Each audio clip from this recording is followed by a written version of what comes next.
Hi, ಎಲ್ಲರಿಗೂ ನಮಸ್ಕಾರ. ಇವತ್ತಿನ ವಿಷಯ ಪ್ರತಿಯೊಬ್ಬರಲ್ಲೂ ಚಿನ್ನದ ಬುದ್ಧ. ನಮ್ಮ ಹಿಂದಿನವರು ನಮಗಾಗಿ ಉಳಿಸಿ ಹೋಗಿದ್ದ ಅನೇಕ ಒಳ್ಳೆಯ ನೀತಿ ನಿಯಮಗಳು ಅಭ್ಯಾಸಗಳನ್ನು ನಾವು ಮರೆತು ಬಿಟ್ಟಿದ್ದೇವೆ. ನಮ್ಮ ಸಂಸ್ಕೃತಿಯನ್ನು ಮರೆತಿದ್ದೇವೆ, ನಮ್ಮ ಕಲೆಗಳನ್ನು ಮರೆತಿದ್ದೇವೆ, ವೇದ ಹೇಳಿದ ಉತ್ತಮ ಅಂಶಗಳನ್ನು ಮರೆತಿದ್ದೇವೆ. ಇತ್ತೀಚೆಗೆ ಅಹಿಂಸೆ, ಸಹನೆ ಅಂತ ಒಳ್ಳೆಯ ಗುಣಗಳನ್ನು ನಾವು ಕೆಲವರು ಮರೆತು ಬಿಟ್ಟಿದ್ದೇವೆ. ಒಂದು ನೈಜ ಘಟನೆಯನ್ನು ಹೇಳ್ತೀನಿ. ಹಲವು ವರ್ಷಗಳ ಹಿಂದೆ ಇದು ನಿಜವಾಗಿ ನಡೆದಿರುವಂಥ ಘಟನೆ. ನಿಮಗೆ ಕೆಲವರು ಗೊತ್ತಿರ್ಬೋದು, ಕೆಲವು ಗೊತ್ತಿಲ್ಲದೇನೂ ಇರ್ಬೋದು. ಹಲವು ವರ್ಷಗಳ ಹಿಂದೆ ಥೈಲ್ಯಾಂಡ್ ದೇಶದಲ್ಲಿ ನಡೆದ ಒಂದು ನಿಜ ಘಟನೆ ಇದು.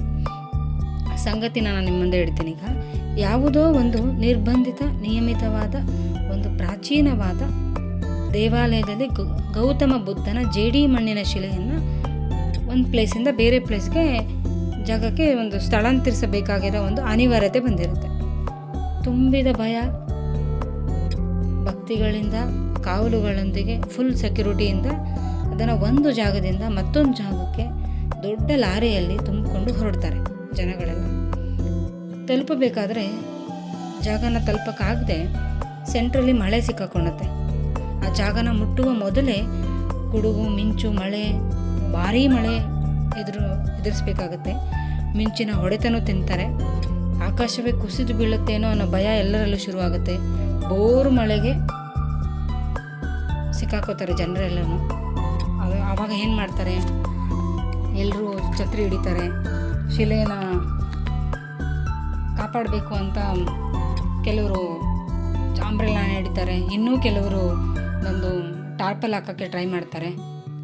ಏನು ಮಾಡಿದ್ರೂ ಅಲ್ಲೇನು ಮಾಡೋಕ್ಕಾಗಲ್ಲ. ಶಿಲೆಯನ್ನು ತುಂಬಿಕೊಂಡು ಬಂದಿದ್ದ ಲಾರಿಯನ್ನು ರಸ್ತೆಯ ಬದಿಯಲ್ಲೊಂದು ಕಡೆ ನಿಲ್ಲಿಸ್ತಾರೆ. ಸಹಾಯಕ್ಕೆ ಜನಗಳನ್ನು ಕೆಲವರು ಬುದ್ಧನ ಶಿಲೆಗೆ ಹೇಳಿದ್ನೆಲ್ಲ ಕೊಡೆ ಹಿಡಿತಾರೆ. ಕೆಲವರು ತೆಂಗಿನ ಗರಿಗಳನ್ನು ಜೋಡಿಸಿ ಒಂದು ಚಪ್ಪರವನ್ನು ಕಟ್ತಾರೆ. ಅಂತಾದರೂ ಶಿಲೆಯ ಮೇಲೆ ಮಳೆಯ ನೀರು ಬೀಳೋದನ್ನು ತಡೆಯೋಕ್ಕಾಗೋದಿಲ್ಲ. ಶಿಲೆಯನ್ನು ಕಾಪಾಡಲು ಏನು ಮಾಡಬೇಕು ಎಂದು ಗುರುಗಳು ಯೋಚಿಸುವುದರೊಳಗಾಗಿ ಬಿರುಗಾಳಿ ಎಂದು ಬರ್ರನೆ ಬೀಸಿ ಕೊಡೆಗಳನ್ನು, ಚಪ್ಪರವನ್ನು ಆಕಾಶಕ್ಕೆ ಹಾರಿಸಿಬಿಡುತ್ತೆ. ಮಳೆ ಬೀಸುವಾಗಿ ಹೊಡೆತು ಚಚ್ಚುತ್ತಾ ಹೊಡುತ್ತೆ. ಬುದ್ಧನ ಶಿಲೆ ಆಗ ಕರಗಕ್ಕೆ ಶುರುವಾಗುತ್ತೆ.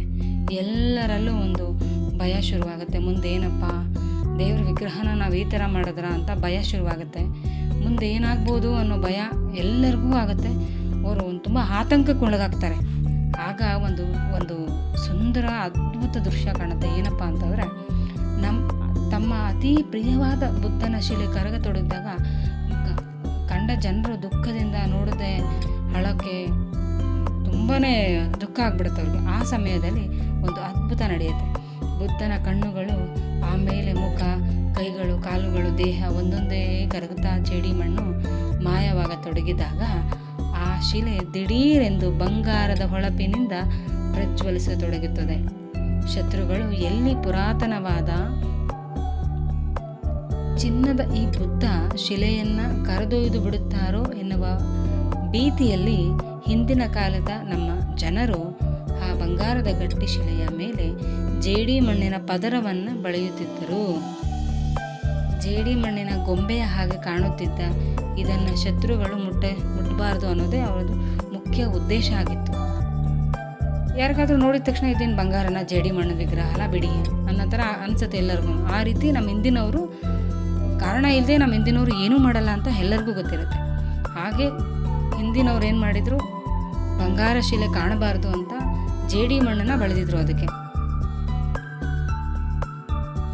ಚಿನ್ನದ ಬುದ್ಧವನ್ನು ಕಾಪಾಡುವುದಕ್ಕಾಗಿ ಹಿಂದಿನವರು ಮಾಡಿದ್ದ ಏರ್ಪಾಡು ಇದು ಎಂದು ಇಂದಿನವರಿಗೆ ತಿಳಿಯಿತು. ಇಂದಿನವರು ಮಾಡಿದ್ದು ಇವತ್ತಿನ ಜನತೆಗೆ ಅದು ಗೊತ್ತಾಯಿತು. ಈ ಥರ ಮಾಡಿದ್ರು ಇದು ಅಂತ.